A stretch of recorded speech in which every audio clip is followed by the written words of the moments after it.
안녕하세요. 치과의사 닥터 참치입니다. 오늘은 입냄새에 대해서 한번 살펴볼까 하는데요. 여러분들 중 아마 입냄새에 대해서 고민하지 않아 보신 분들이 거의 아마 없으실 거예요. 입냄새는 뭐 자기 자신 본인뿐만 아니라 옆에 있는 사람들에게 불쾌감을 줄 수 있기 때문에 아무래도 많이 신경을 더 쓰게 되는 것이죠. 입냄새가 난다는 걸 많이 인식을 하시면 여러분들 어떻게 하세요? 일단은 치약을 듬뿍 칫솔에다 짜가지고요. 양치를 엄청 열심히 해서 구석구석 닦을 것 같은데요. 중요한 미팅이나 데이트에서는요. 그리고 난 후에 가글액을 입안에 한가득 물고 혹은 구취 제거 스프레이 이런 것들을 사용해서 아마 입안에 가득 뿌려줄 것 같은데요. 그래도 안 되면 민트향이 나는 껌을 여러 개 입에 넣어서 씹기도 하고 또 민트향 나는 캔디를 또 입안에 머금고 있기도 하고 여러 가지 방법이 아마 여러분만의 루틴이 있으실 거예요. 하지만 이 입냄새라는 게요, 다른 사람과의 그 관계라든지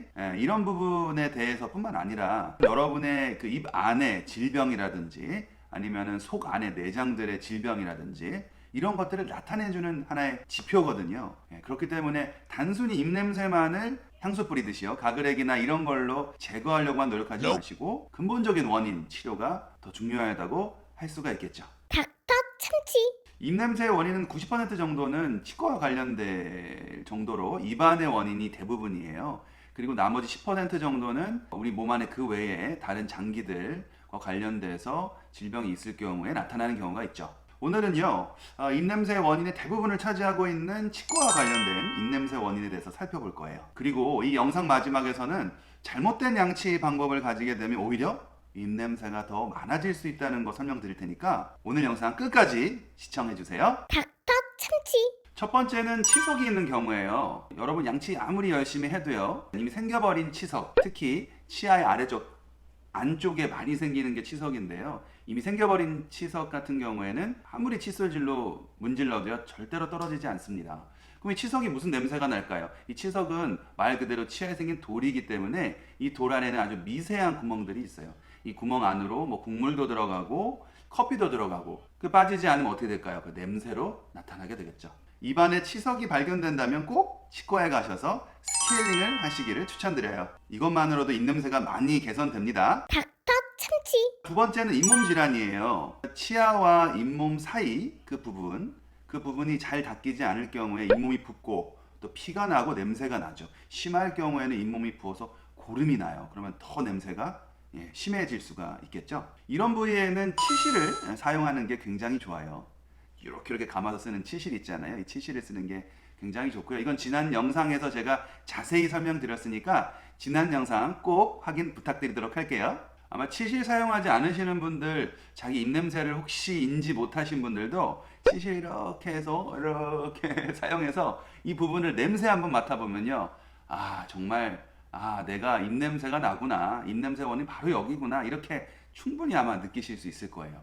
입냄새 치실 부분 사용한 다음에 냄새 맡으시려면 아마 각오 좀 하셔야 되실 거예요. 닥터 참치.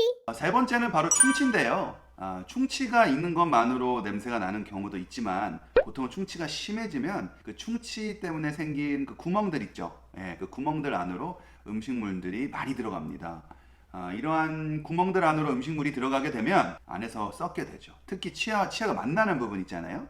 그 부분에 음식물이 많이 들어가게 되면 빠지지도 않아서 치아 사이에 들어가 있으니까 보이지도 않죠. 그런데 냄새가 날 수가 있죠. 따라서 뭔가 음식물이 자주 끼는 것 같고 냄새가 나면 치과에 꼭 가셔서요, 충치가 있는 게 아닌지 정기 검진을 꼭 받아보시기를 추천드려요. 닥터 참치. 뭐 질환은 아니지만 치과와 관련해서 또 입냄새가 날 수 있게 하는 그런 원인들이 있는데 요 몇 가지 설명을 더 추가로 드리도록 할게요. 잘 아시다시피 이제 혀에 끼는 설태라고 하죠. 혀에 낀 죽같이 하얀색 잘 아실 거예요.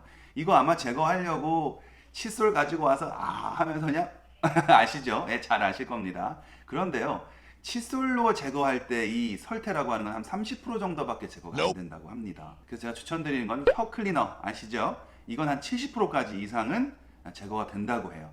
하지만 주의해야 되실 부분은 이 혀 클리너를 쓸 때 플라스틱으로 되어 있는 것들도 있기 때문에 너무 세게 쓸 경우에는 혀에 상처를 줄 수 있기 때문에 섬세한 주의는 꼭 필요하시다는 거 잊지 마시고요.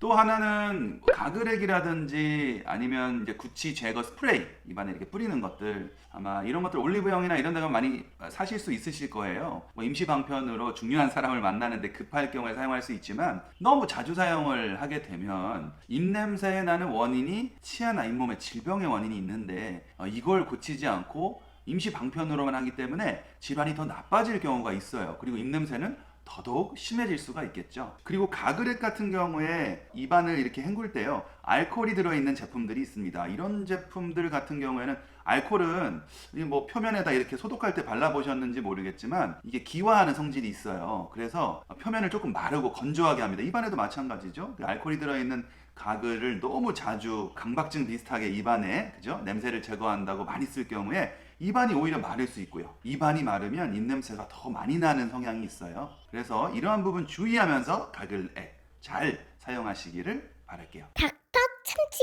마지막으로 양치를 너무너무 심지어 분노의 양치질처럼 열심히 하시는데도 입냄새 나시는 분들 중에 이 치약을요, 여러 번 헹궈내지 않아서 입냄새가 나는 경우도 많습니다. 치약을 입에 조금 남겨두는 게 더 좋지 않나, 민트 향도 있고 이렇게 생각하시는 분들이 있는데 절대 그렇지 않고요. 한 10번 정도 치약을 꼭 헹궈주시고 뱉어주시고 이 과정을 잘 하셔야 열심히 닦은 효과가 있으세요. 오늘은 입냄새의 원인에 대해서 살펴봤어요. 중요한 것은 입냄새를 그냥 가려주는 이러한 뭐 가글액이라든지 구취 제거 스프레이 이런 것만으로 표면적으로 가리는 것보다 근본적인 입안에 있는 질환을 해결하는 것이 너무나 중요하고, 이걸 위해서 치과에 정기적으로 가셔서 정기검진 받는 것이 너무나 중요하다는 점을 다시 한번 강조드리면서 오늘 영상 마치도록 하겠습니다.